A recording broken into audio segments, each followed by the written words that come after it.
रुमाल से हाथ पोंछता डॉक्टर पुनीत पाहवा कमरे से बाहर निकला और डाइनिंग हॉल की ओर बढ़ गया। भावना तत्काल उसके पीछे हो ली।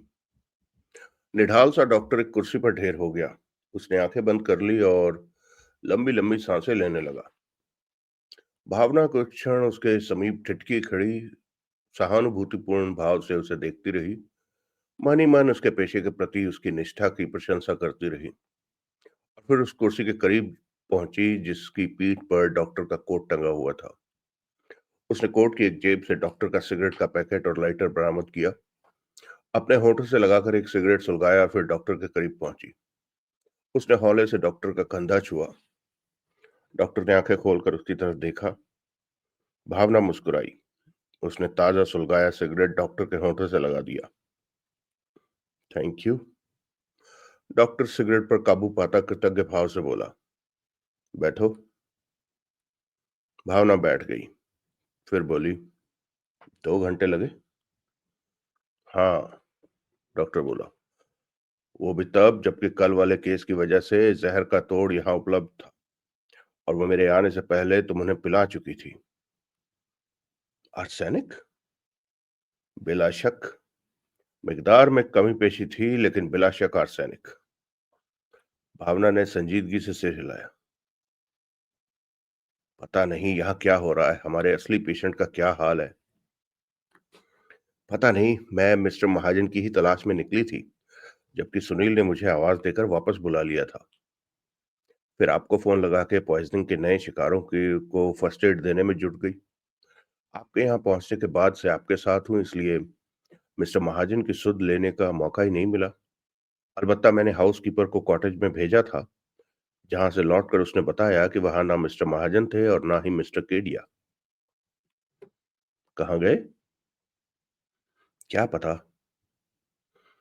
वो हाउसकीपर भी दोबारा दिखाई नहीं दी। पता नहीं कहाँ चली गई। बाकी लोग भी जैसे जादू के जोर से गायब हो गए। हाउसकीपर की नौजवान बेटी अलीशा उस ब्रोकर मनोज पुरवार के साथ भाग गई बताते हैं। सुना है पीछे माँ के लिए चिट्ठी छोड़ गई है कि वो पुरवार से शादी करने के इरादे से राजनगर जा रही थी। आई सी। पहले यहाँ कंपनी के शेयर होल्डर्स की मीटिंग थी, जिसकी वजह से काफी अफरा तफरी थी। मीटिंग के बाद ही धीरे धीरे करके सब लोग खिसक गए थे, यहाँ तक कि लीलावती और भूपेंद्र भी, जिन्हें कि अभी भी आराम करते रहना होना चाहिए था। हैरानी है। इस बार भी पुलिस को खबर करनी होगी। वो तो है, लेकिन ऐसा हम अपने पेशेंट का वेलफेयर जान लेने के बाद करेंगे। आओ, जरा कॉटेज में पता करते हैं। आपको रेस्ट की जरूरत है डॉक्टर। हो गया रेस्ट। एक सिगरेट पी लिया, अभी थोड़ी देर बाद एक और पीऊंगा तो समझना बिल्कुल ही रेस्ट हो गया। You work very hard sir. जवाब में डॉक्टर केवल मुस्कुराया। उसने उठकर कुर्सी पर से अपना कोट उठाकर पहना और बोला, आओ। दोनों इमारत से बाहर निकले। लंबी राहदारी पार करके वो सजावटी दीवार के पास पहुंचे और उसमें बना फाटक लांग कर रोज गार्डन में दाखिल हुए। उस वक्त वातावरण में आधे चांद की मध्यम रोशनी फैली हुई थी और हर तरफ गुलाब की भांति भांति की किस्मों की खुशबू बसी हुई थी। वाह। डॉक्टर गहरी सांस लेता बोला, जान पड़ गई। वे कॉटेज की वे कॉटेज पर पहुंचे, जिसका प्रवेश द्वार उन्होंने खुला पाया। भीतर कोई तीखी रोशनी नहीं थी, केवल वो मध्यम फुटलाइट जल रही थी जो कि रात के वक्त जलती छोड़ी जाती थी। मैं कोई बत्ती जलाऊं? भावना बोली। क्या जरूरत है? डॉक्टर बोला। दिखाई तो दे रहा है। अभी इतनी मुश्किल से जरा चैन आया है, तीखी रोशनी फिर झकझोर देगी। फिर तो मैं हरगिज नहीं जलाऊंगी। वे दोनों सारे कॉटेज में घूमे। कॉटेज खाली पड़ा था। कहाँ गया? डॉक्टर बोला। मालूम नहीं, भावना बोली। लेकिन जहां भी गए अपनी मर्जी से गए। कैसे कह सकती हो? दोनों का रोजमर्रा में इस्तेमाल का निजी सामान यहाँ मौजूद नहीं है, जैसे reading glasses, toothbrush, shaving set, वो चंद कपड़े जो रोजमर्रा के इस्तेमाल के लिए यहाँ मौजूद होते थे, वगैरह। और मिस्टर केडिया की खड़खड़ जीप भी कहीं दिखाई नहीं दे रही। लिहाजा जहां गए अपनी मर्जी से गए। ऐसा ही जान पड़ता है। लेकिन हमारी तसल्ली कैसे हो? हमें कैसे पता चले कि जैसे 2 दिनों में 4 लोग जहर के शिकार हुए हैं, वैसे ही हमारा पेशेंट भी जहर का शिकार नहीं हुआ? वो लोग तो रिकवर कर गए, लेकिन हमारे पेशेंट का दिल नाजुक हालत में है। उसको जहर का प्रकोप झेलना पड़ा, तो जहर से वो मरे ना मरे, हार्ट फेलियर से जरूर मर जाएगा। उस घड़ी वो दोनों मास्टर बेडरूम में थे। डॉक्टर एकाएक मास्टर बेडरूम पर ढेर हो गया। उसने आंखें बंद कर ली। 10 मिनट, वो बोला। बस सिर्फ 10 मिनट मुझे अरेस्ट करने दो। उसके बाद हम पुलिस को खबर करने की अपनी जिम्मेदारी भुगताएंगे। 10 मिनट में कोई फर्क नहीं पड़ जाएगा। कैसे भी कोई फर्क नहीं पड़ जाएगा, भावना प्रोत्साहन भरे स्वर में बोली। जो होना था सो हो चुका। वारदात के लिए जिम्मेदार ठहराए जाने को कोई यहाँ मौजूद नहीं, तो क्या फर्क पड़ता है पुलिस को अब खबर करने में और ठहर कर खबर करने में? आप बिल्कुल निश्चिंत होकर आराम से सोइए। डॉक्टर ने सहमति में सिर हिलाया। उसने एक क्षण को आंख खोली और फिर बोला, इस गोल छत के बारे में सुना ही है कि ये बीच से खुल जाती है, लेकिन कभी खुलते देखी नहीं। कैसे खुलती है? वो पुश बटन दबाने से। खोलूं? क्या हर्ज है? भावना ने पुश बटन दबाया। छत निशब्द खुल गई और ऊपर सितारों भरा आसमान दिखाई देने लगा। वाह! डॉक्टर के मुंह से बरबस निकला। क्या खूब इंतजाम है। मजा आ गया। कितनी शांति, कितना इत्मीनान है यहाँ। सबसे अच्छी बात यह है कि यहाँ टेलीफोन नहीं है। एकाएक घंटी बजाकर कोई डिस्टर्ब नहीं कर सकता। अनोखा एहसास है इस पलंग पर लेटना। आप कोट उतार कर आराम से लेटिए, मैं आपको कंबल ओढ़ाती हूँ। अरे नहीं, यूं तो मैं सोया ही रह जाऊंगा। मैं जगा दूंगी। लेकिन कहा मानिए, प्लीज। डॉक्टर ने कोट उतार कर उसे थमा दिया और पलंग पर पसर कर लेट गया। भावना ने उसे कंबल उड़ा दिया। 10 मिनट, डॉक्टर चेतावनी भरे स्वर में बोला। हाँ हाँ, 10 ही मिनट, इत्मीनान रखिए। डॉक्टर ने आंखें बंद कर ली। 2 मिनट में थका हारा डॉक्टर गहरी नींद सोया पड़ा था। हेलो, भावना बोली। कोई जवाब न मिला। सो गए? जवाब नदारद। गुड, वो मन ही मन बोली। अब कम से कम 1 घंटे से पहले तो मैं नहीं उठाने वाली, भले ही नाराज हो जाए। दबे पांव वो कॉटेज से बाहर निकली और कोठी में वापस लौटी। सुनील और रमाकांत को उसने शांतिपूर्वक नींद के हवाले पाया। वो फ्रंट हॉल में पहुंची जहां की टेलीफोन था, और वहां से स्थानीय पुलिस चौकी का टेलीफोन नंबर डायल करने लगी। अगला दृश्य।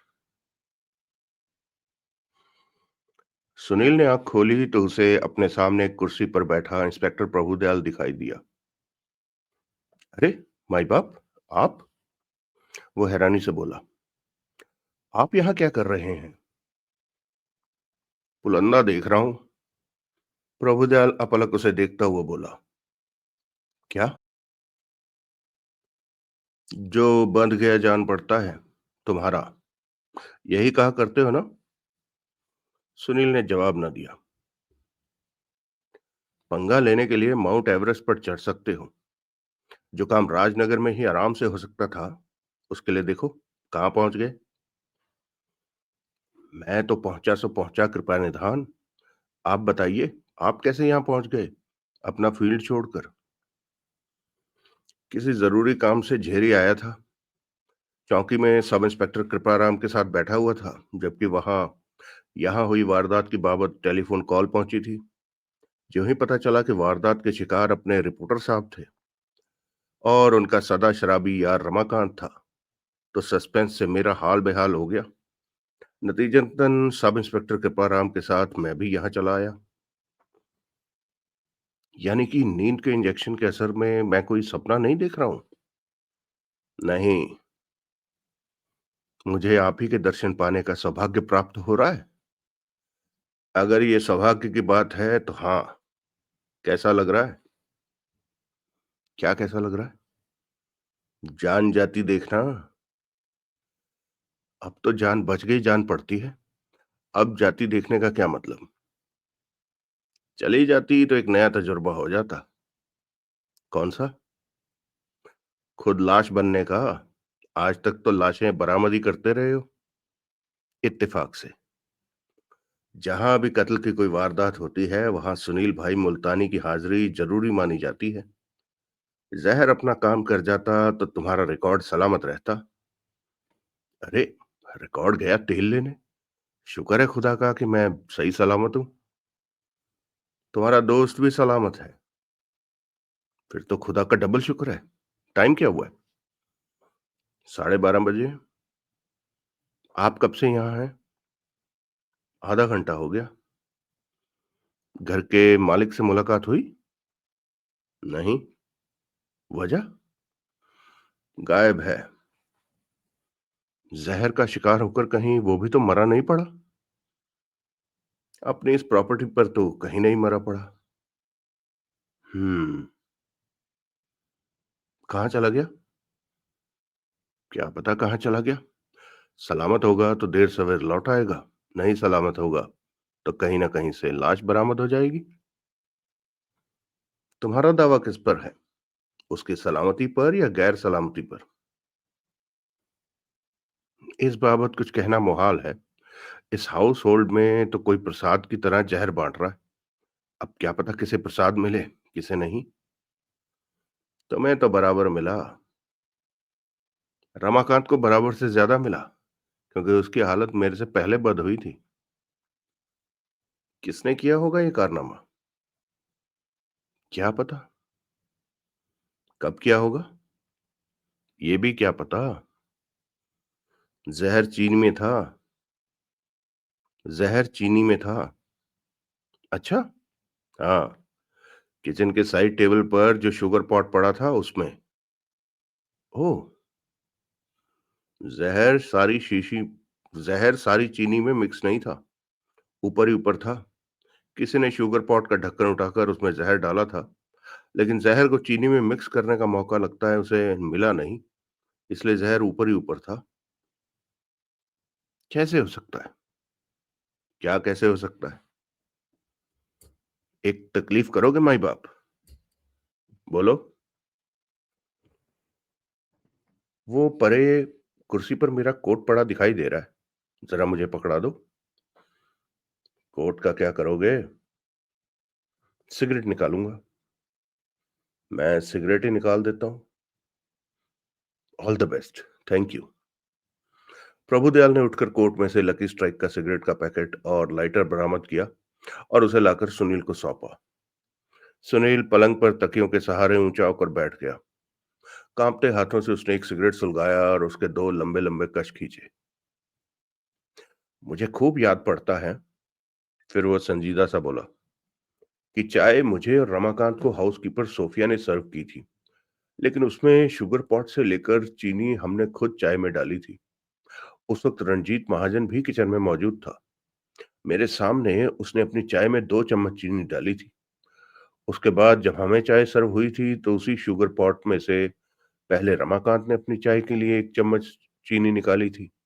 उसके बाद सोफिया ने भी चाय ली थी और उसी शुगर पॉट में से निकालकर 2 पूरे भरे चम्मच चीनी अपनी चाय में डाली थी। चाय का वो दौर दोबारा भी चला था, जबकि पहले महाजन ने और फिर रमाकांत ने और मैंने दोबारा चाय ली थी, और किसी ने भी दोबारा चाय ली हो और किसी ने भी दोबारा चाय ली हो, मुझे ध्यान नहीं। अब सवाल यह है कि शुगर पॉट की चीनी की ऊपरी सतह पर मौजूद जहर के शिकार सिर्फ मैं और रमाकांत ही क्यों हुए? तुम बताओ। मैं क्या बताऊं? तो और कौन बताएगा? और कौन है यहाँ तुम्हारे से बड़ा 30 मार खां? और कौन है जो सुनील भी है, भाई भी है और मुल्तानी भी है? तुम मेरी खिल्ली उड़ा रहे हो? हं। तभी सब इंस्पेक्टर कृपाराम ने वहां कदम रखा। झेरी चौकी के इंचार्ज के तौर पर कृपाराम को सुनील बखूबी जानता था। कैसे हो सुनील बाबू? कृपाराम बोला। ठीक ही हूँ कृपाराम जी। सुनील मुस्कुराने का उपक्रम करता हुआ बोला। मौत छू कर गुजर गई। फौरी डॉक्टर इमदाद ने बचा लिया, वरना मरे हुए पैर पैर हो चुका होता। सुनील के शरीर ने झुरझुरी ली। देखा, प्रभुदयाल बोला, कैसे प्राण कांपते हैं मौत के नाम पर। हाउसकीपर सोफिया का क्या हाल है? पता नहीं। पता नहीं क्या मतलब? अभी तक मिली नहीं वो हमें, इसलिए हमें नहीं मालूम कि वो भी जहर का शिकार हुई है या नहीं। वो कहीं राजनगर ना चल दी हो। किस लिए? उसकी बेटी एक लफंगे के साथ घर से भाग गई है। लफंगा? मनोज पुरवार नाम है। स्टॉक ब्रोकर और कमीशन एजेंट है। महाजन की कंपनी से, जो कि अब उसके इन लॉज के कब्जे में है, उसकी रेगुलर बिजनेस डीलिंग है। वो लफंगा है? सोफिया की निगाह में तो बराबर है। आई सी। लेकिन सोफिया का उन दोनों के पीछे राजनगर जाने का इरादा होता तो उसने उस पर फौरन अमल किया होता। मेरे ख्याल से वो झेरी गई होगी। झेरी किस लिए? राजनगर एसटीडी कॉल लगाने, जो कि यहां से नहीं लगाई जा सकती। सुंदरबन का नन्हा सा एक्सचेंज मैनुअल है। यहां से ट्रंक कॉल बुक करानी पड़ती है तो बड़ी देर में लगती है। झेरी के किसी भी पीसीओ से ये काम चुटकियों में हो जाता है। किसे कॉल लगाने गई है वो? सुनील ने उसे चर्चिल क्रिस्टेलो के बारे में बताया।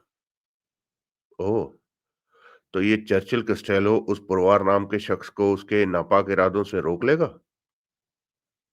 क्या पता क्या करेगा।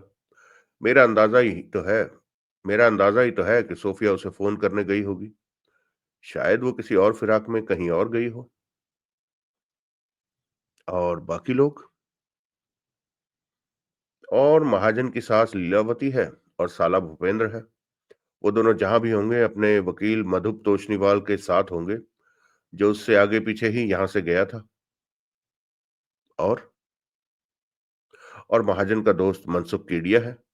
उसकी गर्लफ्रेंड और होने वाली बीवी दीक्षा भटनागर यहाँ पहुंची थी। वो उसके साथ चला गया था। कैसी अजीब बात है कि रात की इस घड़ी में इतनी बड़ी प्रॉपर्टी में घर वाला कोई घर नहीं। वो तो है। बहरहाल मेरी और रमाकांत की जान नर्स भावना की मुस्तैदी ने बचाई। उसकी मुस्तैदी ने और डॉक्टर पाहवा की इमीडिएट हाजिरी ने। बहुत जिम्मेदार निकली भावना। तुम्हारे लिए, पुलिस के लिए नहीं। क्या मतलब?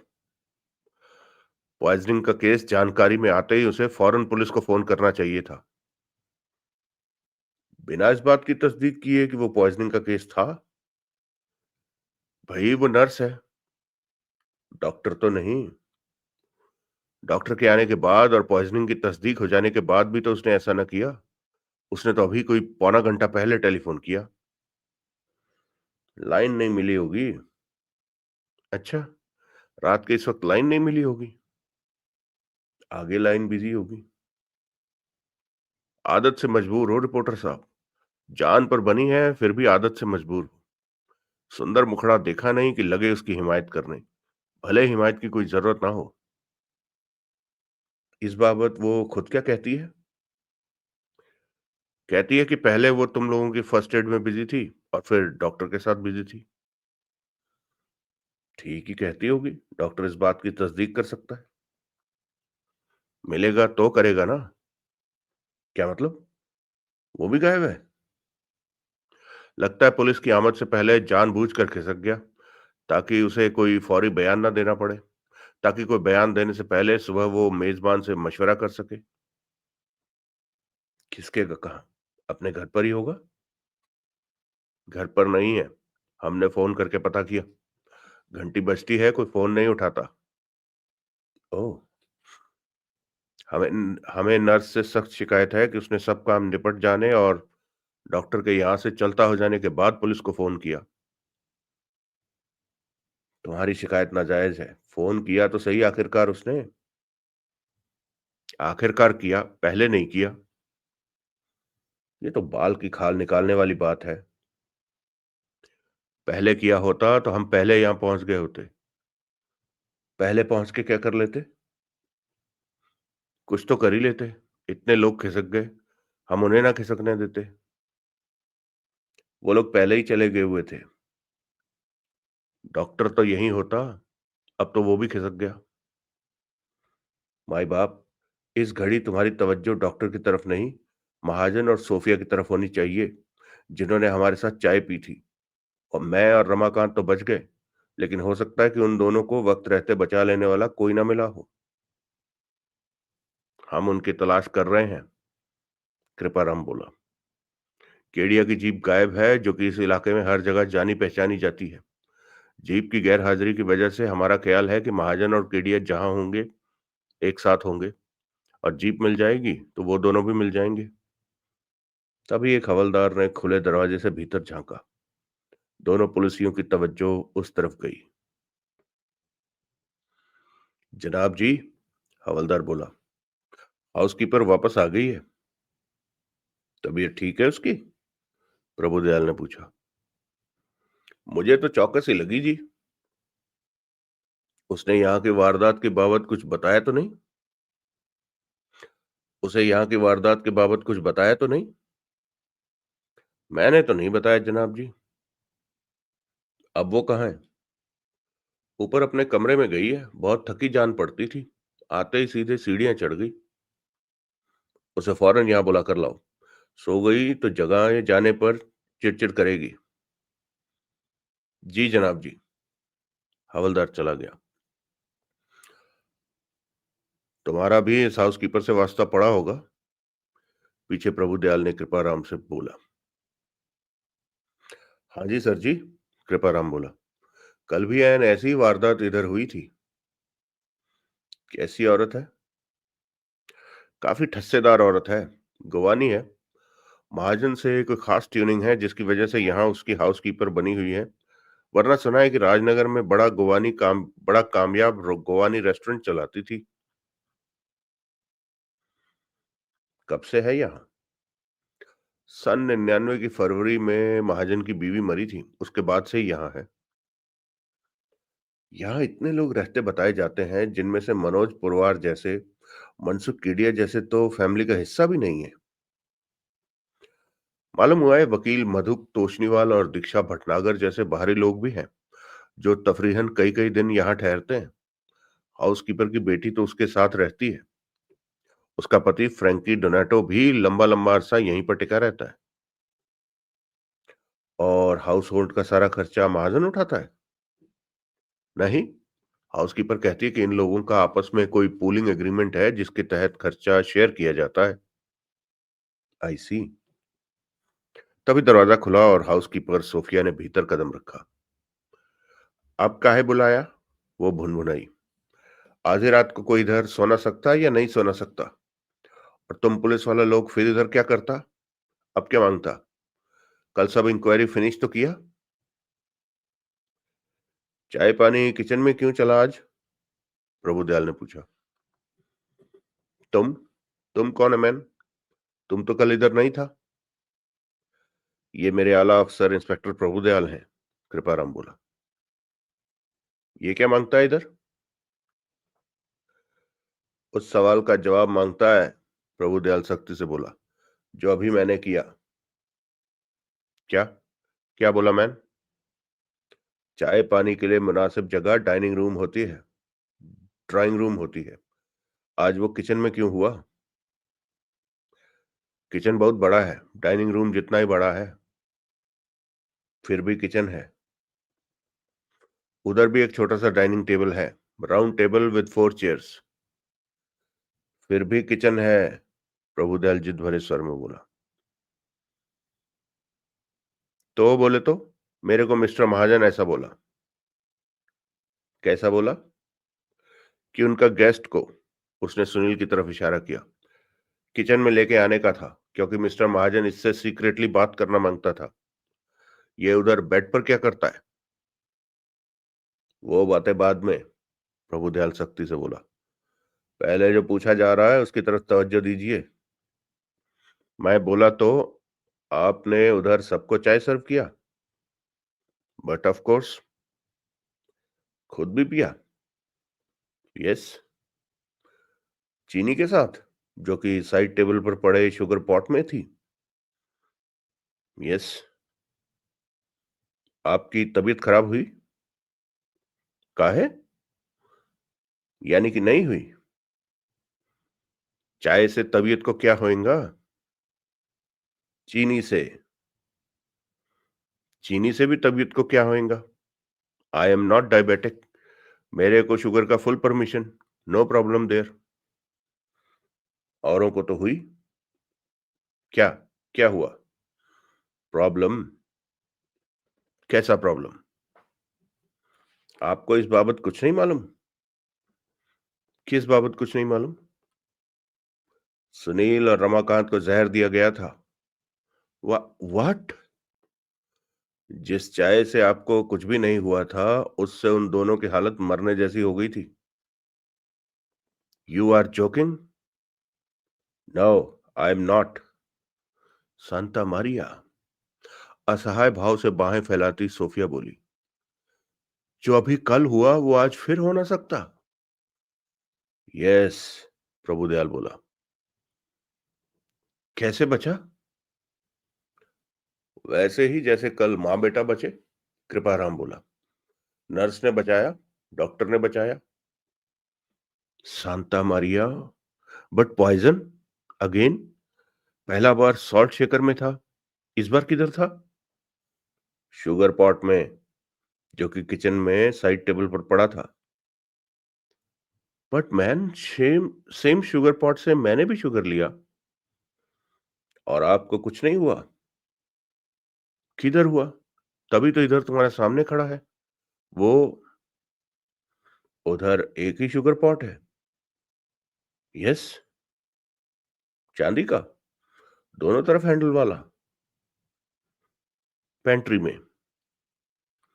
पेंट्री? यानी कि वो छोटा सा स्टोर जिसका रास्ता किचन से होकर है, जो मुख्यतः रसद वगैरह स्टोर करने के लिए इस्तेमाल होता है? यस। उसको कभी कोई ताला वाला लगाया जाता है? No, never. उधर से कोई क्या चोरी करेगा, वो भी इतने हाई क्लास हाउस होल्ड में? That is beside the point. बहरहाल, उस स्टोर तक हर किसी की पहुंच मुमकिन है। If you mean access, that is हर कोई उधर आना जाना सकता, तो यस। वो एक क्षण ठिठकी, फिर उसके नेत्र फैले और वो आशंकित भाव से बोली, मैन, मिस्टर महाजन भी उसी शुगर पॉट से शुगर लिया, वो कैसा है? पता नहीं, ये जानने के लिए महाजन साहब उपलब्ध नहीं है। यू मीन किधर चला गया? यू मीन किधर चला गया? यस। किधर चला गया? सोफिया यूं बोली जैसे अपने आप से सवाल कर रही हो। मैडम जी, कृपाराम प्रभुदयाल के मुकाबले कदरन नम्र स्वर में बोला, आपको एहसास होना चाहिए कि यहाँ 24 घंटे के वक्फे में एक ही तरह की दो ऐसी वारदात हो गई हैं जो कानूनी जुबान में जिनका दर्जा इरादा कत्ल का है, और दोनों वारदात में दखल आपकी किचन का है। What do you mean? Sophia तीखे स्वर में बोली, मैं पॉइजन पकाता है? नहीं पकाता, प्रभुदयाल बोला। फिर भी यह हकीकत अपनी जगह कायम है कि जो हुआ आपके किचन में हुआ। दैट्स माय मिसफॉर्च्यून, बट मैं किधर कुछ किया? आपने नहीं किया। आपके मन में कोई चोर नहीं है, तो आपको हर बात साफ साफ बोलनी चाहिए। मैं बोलेगा ना? क्या बोलना मांगता है? आप अभी यहां नहीं थी, करेक्ट? कहां गई थी? बोलना जरूरी? हाँ, आपकी अपनी भलाई के लिए। बोलता है, दैट लाउजी सन ऑफ बिच पुरवार मेरा डॉटर अलीशा को लेकर भाग गया, राजनगर जाकर मैरिज बनाने के वास्ते। साला हलकट, एज में अलीशा से डबल कैसे हो ना सकता? सेकेंडली, मेरा एज ओल्ड मेरा एज ओल्ड कमिटमेंट की उसका मेरा एज ओल्ड कमिटमेंट कि उसका मैरिज चर्चिल कोस्टेलो से होएगा, जो उधर राजनगर में एक्साइज में सर्विस करता है, और जो अलीशा का हम उम्र, काबिल, हैंडसम गुआनी छोकरा है।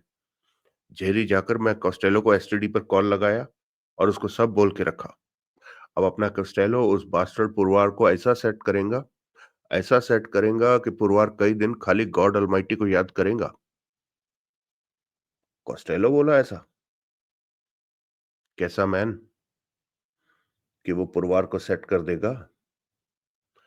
नहीं बोला, बट आई नो वो पुरवार को लेसन देगा, उसको फुल सेट करेगा। आप ही ने तो नहीं उसे ऐसा करने को उकसाया? काहे? मैं खाली बोला कि पुरवार क्या किया, बट आई नो कोस्टेलो क्या करेगा। बहरहाल, इतनी देर से आप झेरी में थी जहां से कि आपने कोस्टेलो को ट्रंक कॉल लगाई? यस। इतनी रात गए आप उधर पहुंची कैसे? स्कूटर चला के गया। स्कूटर इधर है, कोई यूज नहीं करता, मैं किया। आप खुद स्कूटर चला के 20 किलोमीटर झेरी गई और वापस लौटी? But of course. फिर भी आप बहुत देर से यहां से गैर हाजिर रही। कॉल देर से लगा, दूसरी तरफ नंबर बिजी मिलता था। हम्म। मैडम, मैं आपसे फिर पूछता हूं कि ऐसा क्यों कर हुआ कि सेम शुगर पॉट से आपने चीनी निकालकर चाय में डाली तो आपको कुछ भी ना हुआ, जबकि दो और जनों ने यही काम किया तो वो जहर के शिकार हो गए? मैं क्या बोलेगा? तो और कौन बोलेगा? तुम खुद बोलेगा। क्या? मैं कोई डिटेक्टिव है? डिटेक्ट करना तुम्हारा काम है। तुम बोलो ऐसा कैसे हुआ? प्रभुदयाल उसका अवाक मुंह देखने लगा। प्रभुदयाल अवाक उसका मुंह देखने लगा। काफी होशियार हैं आप। सोफिया खामोश रही। Never mind. आप कहती हैं कि पुरवार आपकी बेटी को भगा कर ले गया? But of course. मुमकिन है आपकी बेटी अपनी रजामंदी से उसके साथ गई हो। मुमकिन है वो सच में उससे मोहब्बत करती हो। नॉनसेंस। वो हलकट ही अलीशा के पीछे पड़ा है। अलीशा अभी छोटा बेबी है, उसको मिसगाइड करना इजी। और फिर वो मैरिड है। मैरिड है? कौन मैरिड है? पुरवार, और कौन? आप कहना चाहती हैं कि पुरवार पहले से शादीशुदा है? यस। कौन बोला ऐसा? बोला कोई। आई डोंट रिमेम्बर कौन बोला। मैडम, पुरवार को ही पूरा विलेन साबित करने के लिए आपने ये बात हाथ के हाथ गढ़ ली मालूम होती है। You ask Purwar. मिलेगा तो पूछेंगे। Yes, do that. क्या पता वो डाइवोर्सी हो। मैरिड हो या डाइवोर्सी हो या विडोअर हो, unfit for my innocent flower like daughter. अपनी बेटी को आप कुछ ज्यादा ही फुंदने लगा रही हैं। आई डोंट अंडरस्टैंड योर लिंगो। तुमने जो पूछा, मैं विद ऑनेस्ट हार्ट बोला। मैं विद ऑनेस्ट हार्ट बोला। अब मैं जाना सकता? प्रभुदयाल ने हिचकिचाते हुए सहमति में सिर हिला दिया। सोफिया घूमी और वहां से रुखसत हो गई। प्रभुदयाल पलंग की तरफ घूमा और बोला, अब तुम बोलो, तुम्हारी क्या खबर ली जाए? कोई उत्तर न मिला। रिपोर्टर साहब, जवाब नदारद। दवा का असर है, कृपाराम धीरे से बोला। सो गया जान पड़ता है। बहाना कर रहा होगा। ऐसा है तो उठाऊं झंझोड़ कर? इससे और कई सवाल करना जरूरी था। फिर उठाता हूं। जाने दो। सदा तो नहीं सोया रहेगा, कभी तो उठेगा। मरता मरता बचा, इसलिए कम से कम इस बार ये लिहाज का हकदार है। ठीक है। वो डॉक्टर खिसक गया, उसे ऐसा नहीं करना चाहिए था। खिसक के जाएगा कहाँ? वो तो है। सर जी, हाउसकीपर के बारे में आपका तजुर्बा क्या कहता है? झूठ बोल रही होगी वो। उसके बयान में विरोधाभास तो भारी है। प्रभुदयाल संजीदगी से बोला, ये कैसे हो सकता है कि एक जने ने शुगर पॉट से चीनी निकाली तो उसमें जहर था, दूसरे जने ने निकाली तो जहर नहीं था? शायद उसने चीनी ना निकाली हो, यानी कि फीकी चाय पी हो। सर जी, अभी वो खुद तो बोल के गई कि उसने चाय चीनी के साथ पी थी और चीनी उसने साइड टेबल पर पड़े शुगर पॉट में से ली थी। हाँ, बोला तो था उसने ऐसा। सर जी, गुस्ताखी की माफी के साथ अर्ज करता हूँ, शायद शुगर पॉट में चम्मच डालने के पीछे उसकी कोई और ही मंशा हो।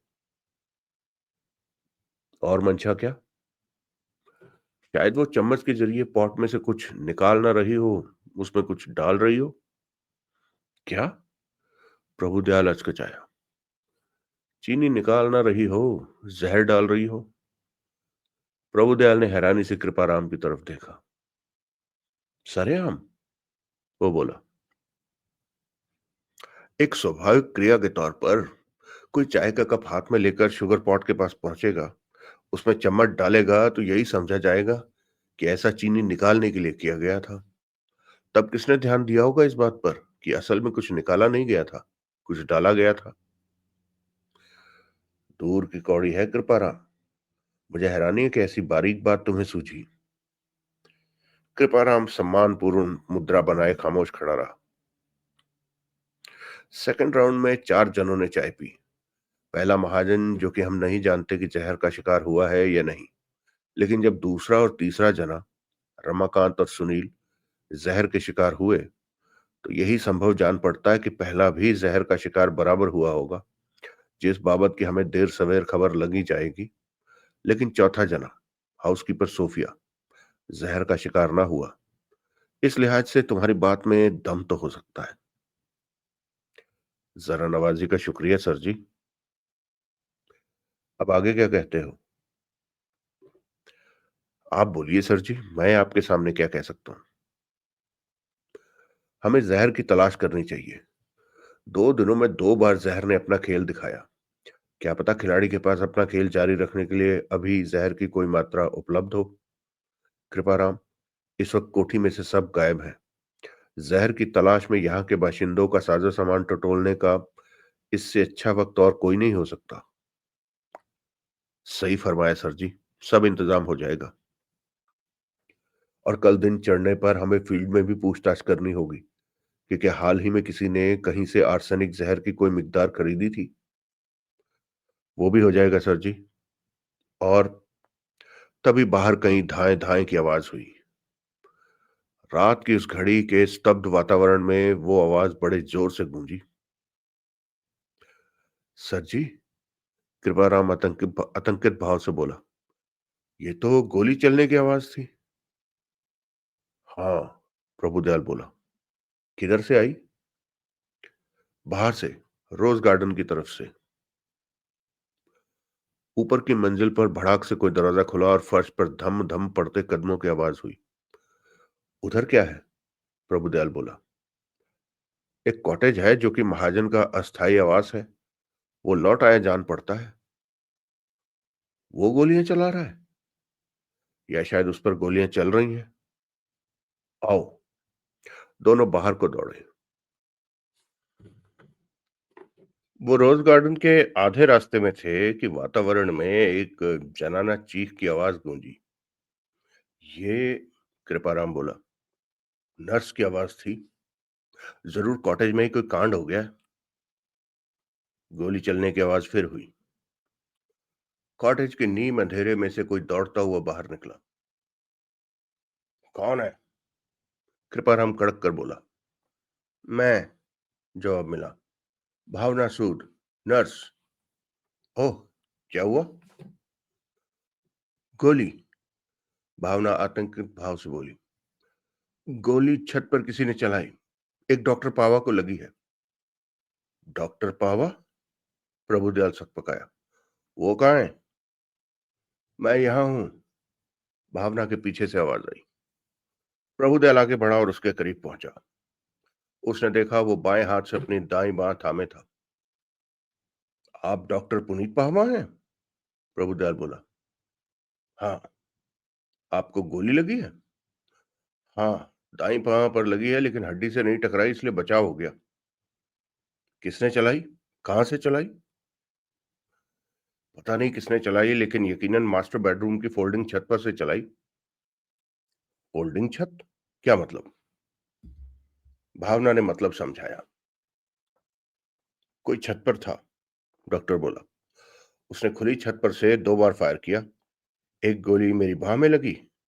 वो मेरे पर और गोलियां चलाता, लेकिन तभी मैंने फोल्डिंग छत को बंद करने वाला बटन दबा दिया। गोल छत वापस सरकने लगी थी, तो वो उस पर टिका नहीं रह सका था। मैं जोर से चीखा। मैं बाहर थी, भावना बोली। गोली और चीख की आवाज सुनकर मैं भीतर गई तो मुझे बंद होती छत में से उसकी एक झलक दिखाई दी थी। तब मैंने शोर मचाया था तो उसने मुझ पर भी गोली चला दी थी। मैं बाल बाल बची। अब वो कहाँ है? प्रभुदयाल ने पूछा। क्या पता कहाँ गया होगा। आप? प्रभुदयाल डॉक्टर से संबोधित हुआ। मास्टर बेडरूम में क्या कर रहे थे? मैं अपने पेशेंट की तलाश में यहाँ आया था, डॉक्टर सुसंयत स्वर में बोला। मुझे अंदेशा था कि मिस्टर महाजन भी जहर के शिकार हुए हो सकते थे, लेकिन वो यहाँ नहीं थे। मैं थका हुआ था, थोड़ा रेस्ट करने के लिए मैं पलंग पर बैठा था तो लेट गया था, तो मुझे पता नहीं चला कि कब मुझे घनघोर नींद ने आ दबोचा। ये बहुत बिजी डॉक्टर हैं, भावना तनिक आवेश से बोली। आप नहीं जानते कि ये कितने बिजी डॉक्टर हैं। दिन भर की बिजीनेस के बाद जब रात को इनके आराम का वक्त आया, तो इन्हें यहाँ आना पड़ गया। कोठी में 2 घंटे लगातार इन्हें पॉइजनिंग के नए केस से स्ट्रगल करना पड़ा था। इतनी मशक्कत के बाद इन्होंने जरा रेस्ट कर लिया, तो कौन सा पहाड़ टूट पड़ा। मैंने तो ऐसा कुछ नहीं कहा। कहा तो बराबर। आपने तो इनसे यूं सवाल किया था जैसे मास्टर बेडरूम में कदम रखकर इन्होंने कोई बड़ा अपराध किया था, कानून की कोई धारा भंग कर दी थी। मेरा ये मतलब नहीं था। तो क्या मतलब था आपका? बड़ा कड़क कर बोलती हैं आप डॉक्टर साहब की हिमायत में। वो, डॉक्टर ने कहना चाहा, वो क्या है कि मेरे सवाल का ये मतलब था, प्रभुदयाल बोला, कि ये हैरानी की बात थी कि पुलिस आपको हर जगह तलाश कर रही थी और आप चिराग तले अंधेरे की कहावत को चरितार्थ करते यहां सोए पड़े थे। मेरी कोई मंशा नहीं थी सोने की, डॉक्टर खेदपूर्ण स्वर में बोला। मैं बेहद थका हुआ था और जरा कमर सीधी करने के लिए पलंग पर लेटा था कि पता नहीं कब आंख लग गई थी। I understand now. मैंने भावना को कहा था कि 10 मिनट बाद ये मुझे जगा दे। मैंने ठीक ना समझा, भावना बोली। मेरा दिल ना माना। आप इतनी चैन की नींद सोए हुए थे कि आपको जगाना गुनाह होता। All the same. No, I did the rightest thing. You well deserve that rest sir. वो किस्सा अब वो किस्सा अब आप छोड़िए, प्रभुदयाल तनिक झुंझुलाए स्वर में बोला। भावना खामोश हो गई। प्रभुदयाल कृपाराम की तरफ घूमा। डॉक्टर साहब की, वो भारी असंतोषपूर्ण स्वर में बोला। और नर्स साहिबा की यहाँ मौजूदगी की खबर हमें क्यों नहीं थी? सर जी, कृपाराम खेदपूर्ण स्वर में बोला। हवलदार हेतुराम लगता है कि यहाँ के अंधेरे से ही समझ बैठा था कि यहाँ कोई नहीं था। कोई बड़ी बात नहीं कि कमबख्त भीतर दाखिल हुआ ही ना हो, तलाशी की खाना पूरी करके बाहर से ही चलता बना हो। ऐसी लापरवाही, ऐसी कोताही। चौकी चल के खबर लूंगा कमीने की। ऐसी दुम ठोकूंगा कि। कृपाराम खामोश हो गया। मैं आपको, प्रभुदयाल डॉक्टर से बोला, अस्पताल भिजवाता हूँ। जरूरत नहीं, डॉक्टर बोला। फ्लैश वुंड है जिसको अटेंड करने के लिए कोठी में मौजूद मेरे विजिटिंग बैग में सब सामान है। भावना संभाल लेगी, बल्कि मैं खुद संभाल लूंगा। श्योर? यस। सिर्फ एक सवाल का जवाब और दीजिए। आपके ख्याल से किसी ने आप पर गोली क्यों चलाई? मेरा ख्याल पूछते हैं तो मिस्टर महाजन के धोखे में चलाई। वो मिस्टर महाजन का बेडरूम था जहां उनकी बेड पर उनके सिवाय किसी की मौजूदगी का कोई मतलब नहीं था। इसलिए खुली छत पर से हमलावर का मुझे मिस्टर महाजन समझना स्वाभाविक था। जिस अंधेरे की वजह से उसने मुझे मिस्टर महाजन समझा, उसी अंधेरे ने मेरी जान बचाई। वहां पर्याप्त रोशनी होती तो शायद उसका निशाना न चूकता। हमलावर की सूरत न देखी आपने? ना। सिर्फ एक काला साया देखा जो पलक झपकते गायब हो गया। आप? प्रभुदयाल भावना की तरफ घूमा। आप क्या कहती हैं? मैंने उसे दौड़ते देखा था, भावना बोली। लेकिन तब मेरी तरफ उसकी पीठ थी। हमलावर अभी भी रोज गार्डन में होगा? महामूर्ख होगा तो होगा, डॉक्टर बोला। आप ठीक कह रहे हैं। छत पर जाने का रास्ता किधर से है? भावना ने एक तरफ इशारा किया। जाके देखो, प्रभुदयाल कृपाराम से बोला। शायद छत पर से कोई क्लू हाथ में आए। सहमति में सिर हिलाता कृपाराम निर्देशित रास्ते पर बढ़ गया। आइए, प्रभुदयाल बोला, कोठी में चले। सब कोठी में पहुंचे, जहां भावना ने बड़ी दक्षता से डॉक्टर की घायल बांह की ड्रेसिंग की और उसी का बताया एक इंजेक्शन उसे दिया। तभी कृपाराम वापस लौटा। ऊपर हमलावर के कदमों के निशान हैं, वो बोला। निशान इतने छोटे साइज के पैरों के हैं कि वो किसी औरत के भी हो सकते हैं। यानी कि हमलावर औरत भी हो सकती है? जी हाँ। और दीवार में धसी एक गोली का मैंने मुआयना किया है, वो 32 कैलिबर की पिस्तौल से चलाई गई जान पड़ती है। हमें ये पता लगाने की कोशिश करनी होगी कि आज यहाँ मौजूद किन्हीं लोगों में से क्या किसी के पास 32 कैलिबर की पिस्तौल है। इस बाबत मैं खुद पूछताछ करूंगा। मैं तभी कृपाराम का वायरलेस फोन बजने लगा। कृपाराम ने तत्काल फोन सुना। कुछ क्षण वो फोन पर मसरूफ रहा, फिर फोन बंद करके प्रभुदयाल की तरफ घूमा। करारी खबर है सर जी, वो बोला। नाइट पेट्रोल ने झेरी के रास्ते में अपना हाउस ट्रेलर और जीप चलाते मनसुख केडिया को चेकिंग के लिए रोका था। उसने पुलिस को बताया कि ट्रेलर में रंजीत महाजन था, जो कि जहर से मर रहा था। वो पहले उसे डॉक्टर पाहवा के घर लेकर गया था। मैं तो यहाँ था, डॉक्टर बोला, लेकिन उसे घर न पाकर अब महाजन को जेरी के सिविल अस्पताल पहुंचाने की कोशिश कर रहा था। वो तो रास्ते में ही जान से हाथ धो सकता है।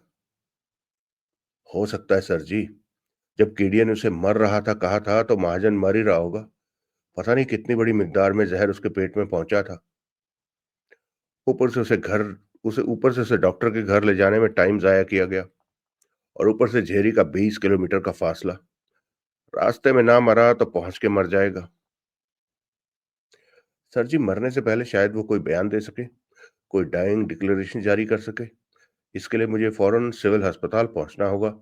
आप मैं भी चलता हूँ। दोनों बाहर जाकर पुलिस की जीप में सवार हुए। जीप झेरी की ओर दौड़ चली। सिविल अस्पताल में केडिया का हाउस ट्रेलर और जीप अस्पताल के कंपाउंड में खड़े थे। ट्रेलर का पिछला दरवाजा खुला था और उसके करीब केडिया के साथ सफेद कोट वाला एक डॉक्टर मौजूद था। करीब ही अनिश्चित से दो अर्दली खड़े थे। कैसे हैं महाजन साहब? कृपाराम ने केडिया से पूछा। बचने की कोई उम्मीद? केडिया ने जवाब ना दिया। उसने यूं मुंह फिराया जैसे अपनी आंखों में उमड़ आए आंसू छिपाने की कोशिश कर रहा हो। कृपाराम ने डॉक्टर की तरफ देखा। Mister Mahajan is dead, doctor गंभीरता से बोला। ओह, कृपाराम बोला। जहर ने बहुत तेज असर किया, प्रभुदयाल बोला। जहर? डॉक्टर की भौहें उठी। जिससे कि मरने वाले की जान गई। जान गोली से गई है। जी? जो किसी ने बहुत करीब से चलाकर सीधे उनके दिल में उतार दी। लेकिन लाया तो उन्हें यहाँ की वजह से था। लेकिन लाया तो उन्हें यहाँ किसी और वजह से था। ठीक। आपका मतलब है कि जब हतप्राण जहर की वजह से अपनी निश्चित मौत की तरफ अग्रसर था, तब किसी ने उसे शूट कर दिया? हाँ। तो मौत की वजह क्या बनी? जहर या गोली? तफ्तीश का मुद्दा है। आप पुलिस वाले हैं, कीजिए। प्रभुदयाल खामोश हो गया। अगला दृश्य। सुनील नींद से जगा। कमरे में एक फुटलाइट की मध्यम रोशनी थी, जिसमें उसने घड़ी देखी तो पाया कि 3:30 बजे थे। वो उठकर सीधा हुआ और फिर पलंग से नीचे टांगे लटकाकर बैठ गया। अनजाने में उसने अपनी कनपटियों को टटोला। उसका मस्तिष्क अब स्थिर था, लेकिन पेट में अभी भी ऐसा एहसास था जैसे भीतर तेजाब की लहरें उमड़ रही हों। उसने एक सिगरेट सुलगाया, लेकिन उसके 2-3 से ज्यादा कश न लगा सका। उसके कसैले मुंह को सिगरेट का धुआं और कसैला कर रहा था और छाती में फिर से जलन पैदा कर रहा था। उसने सिगरेट बुझाकर एस्ट्रे में डाल दिया। पता नहीं कितनी बार वो सोया जागा था। उसे प्रभुदयाल की आमद का ध्यान था। फिर उसे ये भी याद था कि उसके बाद किसी वक्त नर्स भावना सूद ने उसे इंजेक्शन देने के लिए जगाया था और उसे डॉक्टर पुनीत पाहवा की बांह पर गोली लगने की और रंजीत महाजन की झेरी के अस्पताल के रास्ते में हुई मौत की बाबत बताया था। रमाकांत के बारे में उसे ये बताया गया था कि वो 11 बजे से सोया पड़ा था और तब से एक बार भी नहीं जागा था। अलबत्ता उसकी हालत स्थिर थी और अब वो किसी भी तरह के खतरे से बाहर था। भावना सूद ने किसी और बाबत कुछ और कहा था तो वो उसे याद नहीं था। वो उठकर खड़ा हुआ। उसने अपने जूते और कोट पहना और फिर कमरे से बाहर गलियारे में कदम रखा। विशाल कोठी में मरघट का सा सन्नाटा था और उस घड़ी ये तक आभास नहीं मिल रहा था कि वहां उसके सिवाय कोई था। लेकिन नर्स तो जरूर कहीं थी जिसकी कि उसे तलाश थी। डॉक्टर घायल था तो उसके भी वहीं होने की संभावना थी। रमाकांत ने तो होना ही होना था। लेकिन उसे नहीं मालूम था कि वो उतनी बड़ी कोठी की कौन सी मंजिल के कौन से कमरे में था। नर्स बता सकती थी। उसने नीम अंधेरे गलियारे में कदम रखा। उसे उम्मीद थी कि नर्स जिस कमरे में होगी उसमें उसके आबाद होने का कोई तो लक्षण जरूर होगा, और नहीं तो वहां वैसी फुटलाइट ही जल रही होगी जैसी कि उसके कमरे में जल रही थी। उसका कमरा ग्राउंड फ्लोर पर था, जिसका पूरा चक्कर काट लेने के बाद उसने फ्रंट हॉल से ऊपर जाती विशाल सीढ़ियों पर कदम रखा। पहली मंजिल पर कोई दरवाजा उसे खुला न मिला। वो दूसरी मंजिल पर पहुंचा। वहां एक दरवाजा खुला था। उसने भीतर झांका तो पाया कि वो बहुत ऐश्वर्यशाली ढंग से सजा बेडरूम था, जो कि खाली था। वैसा शानदार बेडरूम नर्स का नहीं हो सकता था। सुनील आगे बढ़ गया। आगे एक दरवाजा था जो पहले तो उसे बंद लगा, लेकिन जब वो करीब पहुंचा तो उसे एहसास हुआ कि वो खुला था। उसके दोनों पल्लों के बीच कोई 2 इंच की झिरी थी, जिसमें से भीतर से मध्यम प्रकाश का आभास मिल रहा था। सावधानी से उसने भीतर झांका तो पहले ही निगाह में उसे एहसास हो गया कि वो महाजन की स्टडी में झांक रहा था। भीतर नाइट गाउन में लिपटी एक औरत महाजन के राइटिंग डेस्क के सामने बैठी हुई थी। औरत की उसकी तरफ पीठ थी, जिसकी वजह से उसे पहचानना मुहाल था। फिर भी इतना एहसास उसे बराबर हुआ था कि वो नर्स नहीं हो सकती थी। वो तो कोई भारी भरकम औरत थी जो तभी औरत ने एक पहलू बदला और सुनील को एक साइड से उसकी सूरत दिखाई दी, जो उसने तत्काल पहचानी। वो लीलावती थी। डेस्क पर एक टेबल लैंप जल रहा था, जिसकी रोशनी उसके चेहरे पर प्रतिबिंबित हो रही थी। क्या कर रही थी वो औरत इतनी रात गए महाजन की स्टडी में?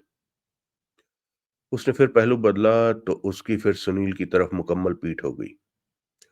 सांस रोके सुनील उसके हर कार्यकलाप का अवलोकन करता रहा।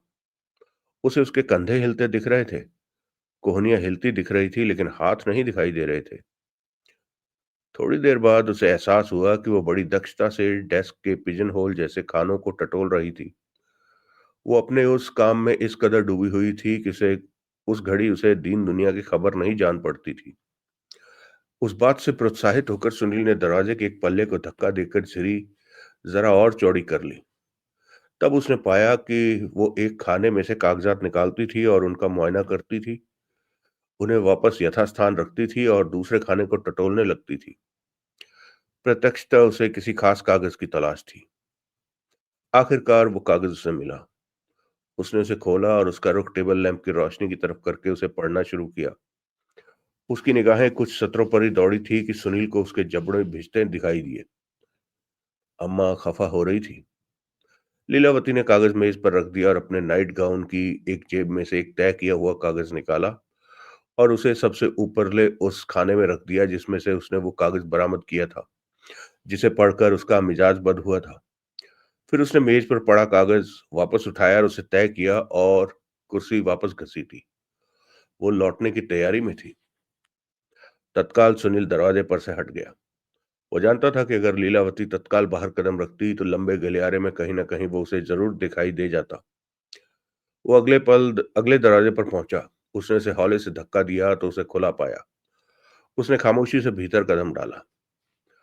भीतर वो इतना ही देख पाया कि वो एक डबल बेडरूम था जो कि खाली नहीं था। पलंग पर कोई सोया पड़ा था जो अपनी सुव्यवस्थित ढंग से चलती सांस से थोड़े किए जाग जाने वाला नहीं लगता था। गुड। उसने दरवाजे में झिरी बनाकर उसमें आंख लगा दी और बाहर झांकने लगा। लेकिन जैसा कि अपेक्षित था, लीलावती के तत्काल गलियारे में कदम न पड़े। 2 मिनट गुजर गए। फिर स्टडी से ऐसी ठक ठक की आवाज 2 बार आई जैसे कोई चीज ठोकी जा रही हो। क्या माजरा था? क्या कर रही थी वो औरत? जाकर देखने से उससे आमना सामना हो जाने का अंदेशा था, जो कि वांछित नहीं था। उस ठक ठक से पलंग पर जो कोई भी सोया हुआ था वो जाग सकता था, और वो भी वांछित नहीं था। आखिर वही हुआ। किसी ने पलंग पर बेचैनी से पहलू बदला। सुनील ने तत्काल बाहर गलियारे में कदम रखा। उसी क्षण लीलावती स्टडी से बाहर निकल आई। मजबूरन सुनील को वापस कमरे में दाखिल होना पड़ा, वरना वो उसे देख लेती। पलंग पर फिर हलचल हुई। कोई उठ बैठा। कौन है? सुनील ने चैन की गहरी सांस ली। वो रमाकांत की आवाज थी। संयोगवश वो उस घड़ी रमाकांत के कमरे में मौजूद था। नमस्ते, सुनील बोला। कैसे मिजाज हैं बड़े पापा जी के? मालको धर्मराज हो या यमराज? मालको धर्मराज हो या यमराज? क्या मतलब? मैं स्वर्ग में हूं या नर्क में? कहाँ का हकदार मानते हो अपने आप को? ओए तो साफ कहना, नर्क में हूं। अब कैसी तबीयत है? तबीयत तो ठीक ही समझ। खराब है तो वैसी खराब है जैसी ज्यादा पी लेने से होती है, और उसका मैं आदी हूं। गुड। टाइम क्या हुआ है? 4 बजने को है। अच्छा, इतना टाइम हो गया? हाँ। खैर, आप बता क्या हुआ था? नहीं, पहले बत्ती जला और मुझे एक सिगरेट दे। बत्ती जला देता हूँ, सिगरेट से अभी परहेज ही करो। क्यों? माफिक नहीं आएगा। मैंने 2 कश लगाए थे, तबीयत और खराब हो गई थी। और तेरा मेरा क्या मुकाबला? तू तू है, मैं हूं। ठीक है। सुनील ने बत्ती जगाई और उसे उसका चार मीनार का पैकेट सौंपा। रमाकांत ने सिगरेट सुलगाकर एक लंबा कश खींचा। तत्काल उसके चेहरे पर गहन पीड़ा के भाव आए। बोला था, सुनील तिरस्कारपूर्ण भाव से बोला। वार्न किया था। तौबा। सिगरेट को तलांजलि देता रमाकांत बोला। एक ही कश से छाती और गले में तो जो हुआ सो हुआ। मुंह में ऐसा लगा जैसे कबूतर ने बीट कर दी हो। सुनील हंसा। अब बोल, क्या हुआ था? सुनील ने सारा सूरत अहवाल बयान किया। कमाल है, सुनकर रमाकांत बोला। जहर खिला दिया किसी माई बहने में? हमें नहीं खिलाया। हम तो बदकिस्मती से उसके लपेटे में आ गए। तो निशाना कौन था? अभी तो हमारा मेजबान महाजन ही दिखाई देता है। क्या मतलब, उसने भी जहर खाया? जहर भी खाया, गोली भी खाई। सलामत तो है? कहां से होगा? मर गया? हाँ। क्या किस्सा है? एक ही बार में बोलो प्यारे, किस्तें ना करो। सुनील ने बताया। उसने उसे डॉक्टर पावा को लगी गोली की बाबत भी बताया। बल्ले भाई, सुनकर रमाकांत बोला। यहां तो कोई रेवड़ियों की तरह मौत बांटता जान पड़ता है। कौन? तू बता। और क्यों? तू बता भाई, अगर इतना सियाना है। मैं क्या बताऊं, अभी तो कुछ पल्ले नहीं पड़ रहा। प्यारे हो, महाजन ने जहर भी खाया और गोली भी खाई। दोनों करतब किसी एक जने के तो नहीं होंगे। वो तो है। जहर देकर गोली मारने का क्या मतलब? और गोली मारनी थी तो जहर देने का क्या मतलब? यानी कि जहर किसी और ने दिया। उसने जिसकी करतूत का खामियाजा हमें भी भुगतना पड़ा। और गोली किसी और ने मारी। हाँ। जहर से मर तो चुका नहीं होगा महाजन, गोली खाते वक्त। जाहिर है मर चुका होता तो गोली मारने की क्या जरूरत होती। लिहाजा किसी ने मरते आदमी को गोली मारी। हाँ। ना मारता तो महाजन जहर से मर जाता। हाँ। तो फिर कातिल कौन हुआ? जहर देने वाला या गोली मारने वाला? दोनों। दोनों खामखा। मुर्दे को गोली मारना कत्ल कैसे कहलाता है? कैसे कहलाता है? और जब वो मरा गोली से है तो जहर देने वाला कातिल कैसे कहला सकता है? कैसे कहला सकता है? क्या तोते की तरह एक ही बात रटे जा रहा है? और जवाब दे। तुझे तो दूं ना। वैसे इतना आलिम फाजिल बनता है? इस बार नहीं बनता। ये कुंडी कानूनी है। इसे कोई कानूनदान ही खोल सकता है। अब हम इस मनहूस जगह से कब दफा होंगे? अभी नहीं हो सकते। क्यों? तुम्हें लगता है कि तुम्हारी हालत सफर के काबिल सुधर गई है? अभी राजनगर तक की लंबी ड्राइव कर सकते हो? रमाकांत ने कुछ क्षण सोचा और फिर इनकार में सिर हिलाया। सो देर? सुनील बोला। क्या सो देर? रमाकांत बुनबुनाया। मैं पिछली सीट पर लेटूंगा, गाड़ी तू चलाएगा। मेरी हालत क्या तुमसे जुदा है? जुदाई होगी तभी तो भागा फिर रहा है, खूंटा तुड़ाई गाय की तरह। रमाकांत, मुझे यहाँ काम है। क्या काम है? अभी फौरन काम है जिसमें तुमने मुझे कवर करना है। काम है? अभी काम है? कवर करना है? क्या कहानी कह रहा है? साफ क्यों नहीं कहता, माजरा क्या है? हमारी बदकिस्मती से प्रभु दयाल यहाँ आप पहुंचा है। प्रभु दयाल? खास तेरे वाला प्रभु दयाल? वही। वो यहाँ कैसे पहुंच गया? उसका यहाँ क्या काम? खामखा पहुंच गया। बोला जहरी की चौकी में मौजूद था, जबकि जहर की बाबत नर्स का फोन वहां पहुंचा था। उसने मेरा तुम्हारा नाम सुना तो चौकी इंचार्ज कृपाराम के साथ वो भी यहाँ चला आया। अब यहाँ है वो? अभी नहीं है, लेकिन किसी भी क्षण लौट के आ सकता है। तो मैं इसी फ्लोर पर मौजूद महाजन की स्टडी में जाना चाहता हूँ। तुम्हें गलियारे में निगाह रखनी होगी और किसी के एकाएक आमद की बाबत मुझे खबरदार करना होगा। कैसे? इस कमरे के दरवाजे पर खड़े हो जाना, वहां से सीढ़ियों के दहाने पर निगाह रखना। कोई ऊपर आता दिखाई दे तो ऊंची आवाज में उससे बातें करने लगना। कैसी बात? कैसी भी? जैसे भी उस वक्त तुम्हारे जहन में बात आए। अहमियत बात की नहीं, तुम्हारी ऊंची आवाज की होगी, जो कि मेरे लिए सिग्नल होगा कि कोई आ रहा है। प्रभु दयाल? मुझे सबसे ज्यादा अंदेशा उसी का है। वैसे कोई भी आ सकता है। कहाँ जाने के लिए? क्या कहा जा सकता है? अगर आने वाले का निशाना महाजन की स्टडी हुआ तो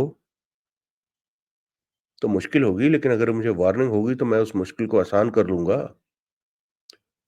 बहरहाल तू ये नहीं चाहता कि तुझे कोई स्टडी में आता जाता दिखे? हाँ। वैसे ये भी हो सकता है कि कोई भी ना आए। बिल्कुल हो सकता है। दुआ करो कि यही हो। अगर प्रभु दयाल आया और उसने खास तुम्हारे बारे में ही मेरे से सवाल पूछा तो मैं क्या कहूंगा? कहना बहुत सी खूबियां थी मरने वाले में। क्या? कहना उसके दो फेरों के बीच मैं जहन्नुम रसीद हो गया। क्या बकता है? मैं बकता हूं? एक जरा सा काम बोला है, उसमें 36 पेंच डाल दिए। अरे कुछ कहना, कुछ बोलना। जो मैं चाहता हूं मैंने बता दिया। आगे जैसे हालात सामने आए उन्हें संभालना। अच्छा अच्छा। मैं चला। सुनील दरवाजे पर पहुंचा। चौखट पर से उसने दाएं बाएं झांका। गलियारा वीरान पड़ा था। उसने बाहर कदम रखा और लंबे ढक भरता स्टडी के दरवाजे पर पहुंचा। उसने बंद दरवाजे को धक्का देकर खोला और भीतर दाखिल होकर अपने पीछे दरवाजा बंद कर लिया। दरवाजे के करीब एक स्विच बोर्ड था जिस पर एक स्विच उसने ऑन किया तो भीतर ट्यूबलाइट की रोशनी फैल गई। तत्काल वो राइटिंग डेस्क के सामने पहुंचा। वहां दाईं ओर के सबसे ऊपरले खाने से उसने तय किया हुआ कागज बरामद किया जो उसके सामने लीलावती ने वहां रखा था। उसने उसकी तह खोलकर उसे सीधा किया और फिर उसका मुआयना किया। वो रंजीत महाजन की पूरी तरह से हस्तलिखित वसीयत थी जिस पर 22 अगस्त सन 1998 की तारीख दर्ज थी। उस वसीयत में साफ दर्ज था कि मैं अपनी तमाम संपत्ति अपनी पत्नी वसुंधरा के नाम करता हूं और अगर वो मेरे से पहले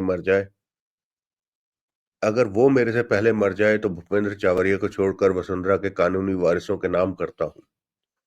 उसने वसीयत को पहले की ही तरह तय करके वापस उसकी जगह पर पहुंचा दिया। फिर उस ठक ठक की आवाज के बारे में सोचने लगा जो कि उसने उस कमरे से आती सुनी थी। उस संदर्भ में सबसे पहले उसने फर्श पर बिछे कारपेट का मुआयना किया। उसे उसमें कोई हिलडुल हुई मुमकिन न लगी। दीवार पर टंगी बंदूकें, 12 सिंगों के सर, सब चौकस था। एक दीवार पर 2 तस्वीरें लगी हुई थी लेकिन उनके मुआयने से ही यही उजागर हुआ कि उन्हें न अपनी जगहों से हटाया गया था न सरकाया गया था।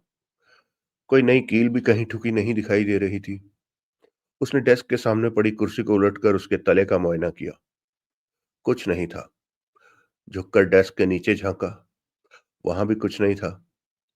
टाइपराइटर वाली टेबल में भी कोई भेद ना निकला। डेस्क के दाएं बाएं दोनों तरफ 3-3 दराज थे। उसने बारी बारी एक एक दराज निकालकर उसकी पीठ, साइडों और तले का मुआयना शुरू किया। बाईं ओर के सबसे नीचे के दराज को उसने उल्टा किया तो उसकी मेहनत रंग लाई। वहां 2 थंब टैक्स की सहायता से एक दोहरा किया हुआ कागज जड़ा हुआ था। दराज डेस्क की ही तरह आबनूस की मजबूत लकड़ी का था, इसलिए जाहिर था कि उस कागज को टैक्स के सहारे वहां टिकाने के लिए टैक्स को किसी चीज से ठोकना पड़ा था। उसने टैक्स को हटाकर वहां से वो कागज अलग किया और उसे खोला। वो भी एक वसीयत थी, लेकिन वो महाजन की ताजा तरीन वसीयत थी जिस पर कि पिछले दिन की यानी कि 26 जनवरी की तारीख पड़ी हुई थी। उसमें लिखा था, मैं रंजीत महाजन वल्द जगजीत महाजन, आयु 54 वर्ष, अपनी निम्नांकित वसीयत जारी करता हूं क्योंकि जिंदगी का तो वैसे ही कोई भरोसा नहीं। ऊपर से हाल ही में मुझे भारी हार्ट अटैक होके हटा है और ऊपर से मेरे इर्द गिर्द आजकल ऐसा माहौल बना हुआ है कि मुझे लालच, फरेब और मतलब परस्ती की तीखी बू आती है जो मुझे चिताती है कि अगर मैंने फौरन अपनी नई वसीयत कलमबंद ना की तो मेरे चहेतों को मेरी संपत्ति का कोई लाभ नहीं मिल पाएगा और मेरे दुश्मनों की बन आएगी। लिहाजा मैं अपनी वसीयत यूं कलमबद्ध करता हूं। एक, इस वसीयत के जरिए मैं अपनी तमाम पिछली वसीयतों को खारिज करता हूं। दो, मैं मिस्टर सुनील कुमार चक्रवर्ती को अपनी इस नई वसीयत का एग्जीक्यूटर नियुक्त करता हूं और उसकी इस सर्विस के लिए उसे 50,000 रुपए दिए जाने का प्रावधान करता हूं। तीन, मैं नर्स भावना सूद को अपने प्रति निष्ठा और सेवा भाव के लिए 50,000 रुपए की रकम से नवाजता हूं। चार, मैं तहे दिल से शुक्रगुजार होते हुए मिसेस सोफिया डोनाटो के लिए 5 लाख की रकम का प्रावधान छोड़ता हूं। पांच, उपरोक्त के अतिरिक्त मेरी तमाम चल और अचल संपत्ति में से जो कुछ भी बाकी बचता है उसका मुकम्मल और वाहिद वारिस मैं अपने मेहरबान दोस्त मनसुख केडिया को मुकर्रर करता हूं। मेरी संपत्ति में एक आइटम ऐसी भी है जो मेरे दुश्मनों के लालच और उनके नापाक इरादों को एक्सपोज कर सकती है, इसलिए मैं समझता हूं कि उन्हें बड़ी शिद्दत से उसकी तलाश होगी, लेकिन मैं उम्मीद करता हूं कि उनकी तलाश कामयाब नहीं होगी। उस आइटम का यहाँ साफ जिक्र करना मैं मुनासिब नहीं समझता क्योंकि ये तहरीर अगर मेरे दुश्मनों के हाथों में पड़ गई तो उस आइटम पर काबिज होने से उन्हें कोई नहीं रोक सकेगा। इसलिए उसकी बाबत अपनी वसीयत के एग्जीक्यूटर सुनील कुमार चक्रवर्ती के लिए मैं सिर्फ इतना इशारा छोड़ना चाहता हूं कि उस आइटम के अते पते का मेरी जन्म तिथि और greatest scandal stories of world से गहरा रिश्ता है जो कि डेस्क के दाईं ओर के बीच के दराज में मौजूद है। इससे ज्यादा उस बाबत मैं कुछ नहीं लिख सकता। मैं फिर तस्दीक करता हूँ कि ये मेरी आखिरी वसीयत है और ये वसीयत मेरी किसी भी पिछली वसीयत को पूरी तरह से खारिज करती है। रंजीत महाजन। सुनील डेस्क का दाईं ओर का बीच का दराज पहले ही देख चुका था और जानता था कि greatest scandal stories of the world उसमें नहीं थी। अब क्योंकि वो खुद पहले दिन में, जबकि महाजन का शेयर सर्टिफिकेट तलाश करता वो वहां आया था, उसे वहां देख चुका था, इसलिए जाहिर था कि उसे लीलावती ले गई थी। तभी बाहर गलियारे से रमाकांत की ऊंची आवाज आई। अरे इंस्पेक्टर साहब, मालको, आप यहाँ क्या कर रहे हैं? आप बताइए, प्रभुदयाल की आवाज आई। आप क्या कर रहे हैं जनाब? तबीयत तो ठीक है ना? तबीयत ठीक है मालको। मैं दरअसल सुनील को तलाश कर रहा था।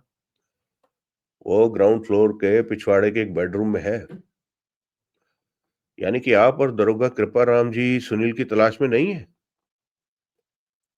नहीं, कृपाराम की आवाज आई। हम तो जरा महाजन साहब की स्टडी में झांकने आए हैं। आगे जो कुछ रमाकांत ने कहा उससे उसकी पुलिस वालों को स्टडी की तरफ बढ़ने से रोकने की मंशा साफ जाहिर होती। नीचे तो मैं देख आया हूं मालको, रमाकांत बोला। वहां तो वो नहीं है। कहीं उसे कुछ हो तो नहीं गया? क्या? कुछ भी? यहाँ इतना कुछ हो रहा है, किसी को भी कुछ भी हो सकता है। आप कब गए थे नीचे?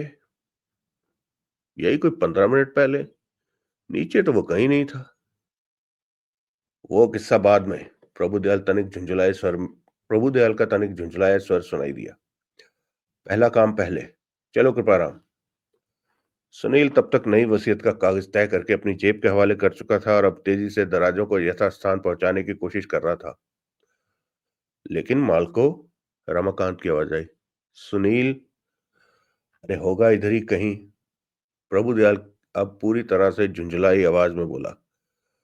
भटक रहा होगा कहीं आदत से मजबूर किसी क्लू की तलाश में। बिना मेरी सुध लिए आया होगा वो ऊपर, लेकिन तुम्हें खबर नहीं लगी होगी, या तुम्हारी बाबत नर्स से दरियाफ्त कर लिया होगा। मेरा यार ऐसा सर्द मिजाज नहीं हो सकता। रमाकांत का जिद भरा स्वर सुनाई दिया। जरूर उसे कुछ हो गया है। खामोशी छा गई। लेकिन रमाकांत की जीत क्षणिक निकली। पुलिस ये वहां से न टले। कृपाराम, प्रभुदयाल का आदेश आदेश भरा स्वर सुनाई दिया। पहले स्टडी में चलो। हमें यहाँ कोई महीना नहीं लगने वाला। यहाँ से फारिग होकर हम सुनील की खबर लेंगे। चलो। मालको, अगर मेरे दोस्त को कुछ हो गया तो उसका खून आपके सिर होगा। खून? क्या मतलब हुआ भाई तुम्हारा? किसी ने उसे जहर देकर मारने की कोशिश की। अपनी कोशिश नाकाम हुई, देख कोई दोबारा कोशिश करे। दोबारा कोशिश भी तो कर सकता है। जहर के शिकार तो तुम भी हुए थे। तुम्हारे पर कोई सेकंड अटैक हुआ? मेरी बात और है। क्यों? तुम्हारी बात और क्यों है? वो क्या है कि वो कुछ नहीं है। तुम्हारा दोस्त एक खुराफाती आदमी है और मैं शर्त लगाने को तैयार हूं कि इस वक्त भी वो किसी खुराफात में लगा होगा। मैं क्या उसे जानता नहीं? लेकिन और फिर मेरे ऐसे बड़े भाग कहाँ कि उसे कुछ हो जाए। चलो कृपाराम। सुनील ने एक बार व्याकुल भाव से चारों तरफ नजरें दौड़ाई। छुपने का कोई ठिकाना उसे वहां मुमकिन न लगा। तो की बाबत फैसला उसने बिजली की तरह किया। वो कुर्सी पर ढेर हो गया। अपनी दोनों टांगे उसने डेस्क पर टिका दी। सिर छाती पर लुढ़क जाने दिया, आंखें बंद कर ली और यूं सांस लेने लगा जैसे जैसे गहरी नींद में सोया पड़ा हो। दरवाजा खुलने की हल्की सी आहट हुई। सर जी, कृपाराम की आवाज आई। यहाँ तो बत्ती जल रही है। उधर कुर्सी पर कौन है? प्रभुदयाल बोला। अरे, ये तो सुनील है। सुनील? रमाकांत हैरानी जाहिर करता हुआ बोला। यहाँ? यहाँ क्या कर रहा है? फिर किसी हादसे का शिकार हो गया? जान पड़ता है मेरा यार। आप चुप कीजिए, प्रभुदयाल गुस्से से बोला। क्यों चुप करूं? मैं अपने दोस्त की फिक्र न करूं? इसे कुछ नहीं हुआ है। हो ही नहीं सकता। अमृत पिया हुआ है इसने। तो फिर ये कुर्सी पर ऐसे क्यों पड़ा है जैसे दीन दुनिया से बेखबर सोया पड़ा हो? मकर बन रहा है। झांसा दे रहा है, ड्रामा कर रहा है। पहले अपनी कोई सुनील पुड़िया यहाँ चला चुका है और अब हमें गुमराह करने की कोशिश कर रहा है। उठाओ इसे। सुनील बाबू, कृपाराम उच्च स्वर में बोला। सुनील पर कोई प्रतिक्रिया न हुई। अगर प्रभु प्रभु दयाल भी वैसे उच्च स्वर में बोला, अगर मिर्गी आ गई है तो जूता सुंघाएं। अगर मिर्गी आ गई है तो जूता सुंघाएं। जवाब नदारद। रिपोर्टर साहब, तुम्हारी अदाकारी जितनी चलनी थी चल चुकी, अब बस करो। मालको, रमाकांत विरोधपूर्ण स्वर में बोला, ये जाती है। क्या जाती है? अभी देखना, ये खुद उठेगा, पलकें फड़फड़ाएगा और अपनी बेमिसाल अदाकारी का नमूना पेश करता पूछेगा, मैं कौन हूं? मैं कहाँ हूं? मेरा नाम क्या है? मैं कैसे जानता नहीं? मालको, आप भूल रहे हैं कि हम किस हादसे से उभरे हैं। इस इन दोनों सेडेटिव का इंज- इन दिन इन दोनों को सेडेटिव का इंजेक्शन दिया गया था। हम दोनों को सेडेटिव का इंजेक्शन दिया गया था, जिसकी वजह से खुद मुझे अभी तक ऊँघ आ रही है। लग रहा है खड़ा-खड़ा सो जाऊँगा। सो जाइए, मुझे कोई एतराज़ नहीं है।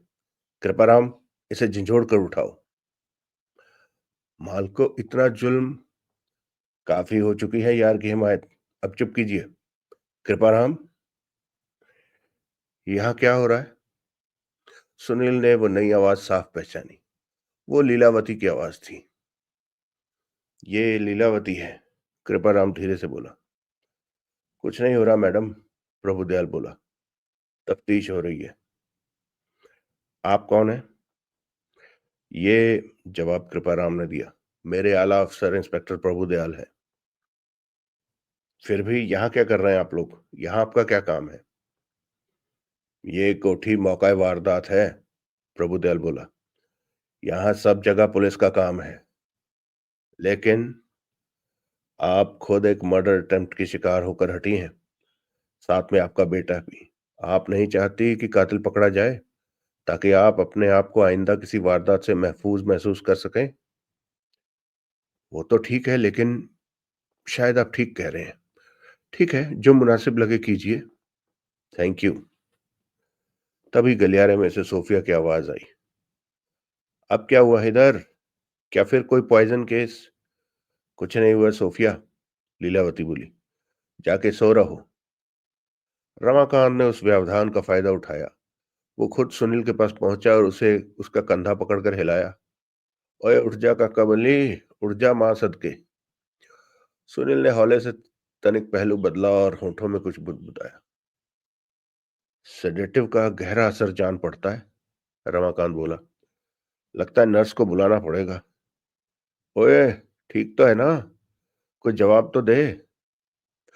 सुनील ने एक बार आंखें फड़फड़ाई, फिर कुर्सी में और गहरा धंस गया। देखो तो, प्रभुदयाल तिरस्कारपूर्ण स्वर में बोला।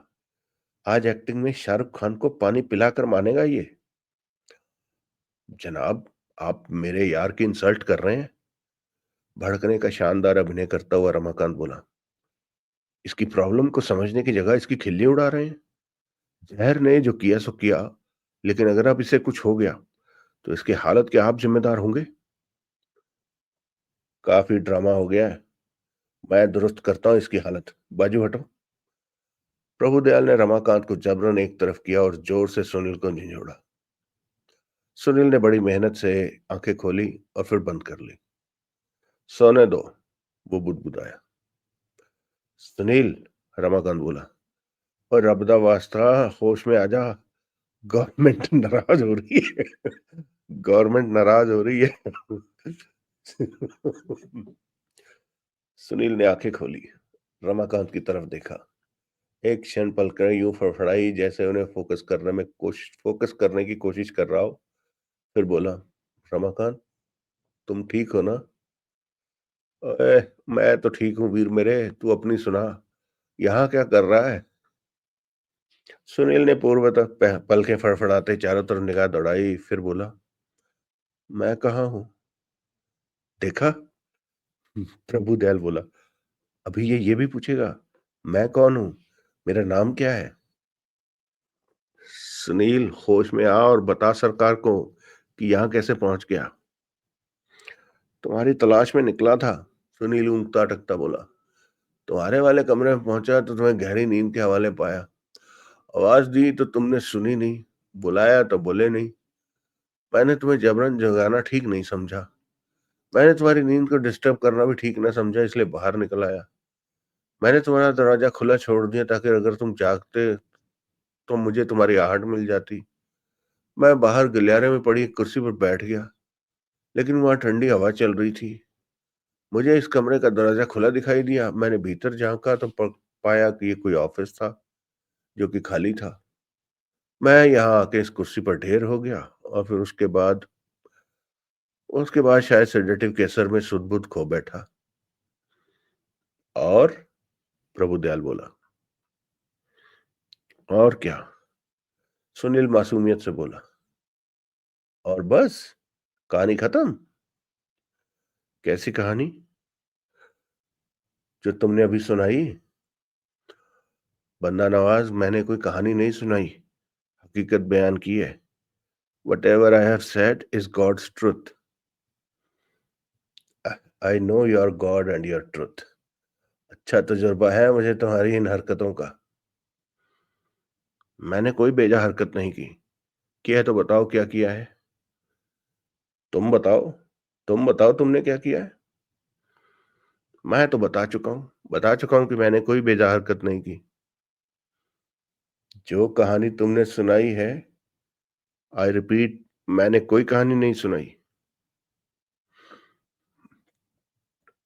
मालको, आप इसकी नासाज तबीयत को नजरअंदाज कर रहे हैं, रमाकांत बोला, और इसे थर्ड डिग्री ट्रीटमेंट देकर इसके साथ घोर अन्याय कर रहे हैं। आप भूल रहे हैं कि हम दोनों की जान जाते जाते बची है। नहीं भूल रहा हूं, इसलिए इस वक्त इसने जो कुछ भी किया है उसे नजरअंदाज कर रहा हूं। लेकिन रिपोर्टर साहब, उसने घूर कर सुनील को देखा, फिर कहता हूं, ये ना समझ लेना कि मुझे तुम्हारी कहानी पर विश्वास आ गया है। सुनील ने लीलावती की तरफ देखा। दोनों की निगाहें मिली तो लीलावती ने पलक तक न झपकी। वो जानता था कि वो चाहती तो उसकी कहानी को झूठा साबित कर सकती थी, लेकिन वो ये भी जानता था कि वो ऐसा नहीं करने वाली थी, क्योंकि वो ऐसा करती तो उसे अपनी करतूत भी बयान करनी पड़ती, जिसका कि वो चश्मदीद गवाह था। उस घड़ी वो सिचुएशन सुनील को सूट करती थी।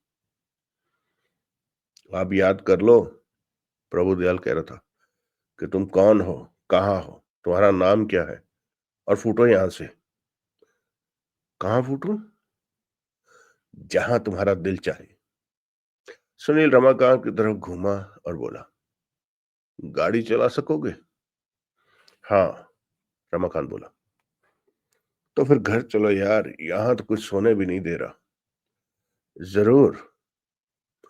सुप्रभात आंटी जी। लीलावती ने मुंह फेर लिया। पैरी पहना बेबे, रमाकांत बोला। लीलावती ने अग्रह नेत्रों से उसकी तरफ देखा। फिर दोनों यार वहां से रुखसत हो गए।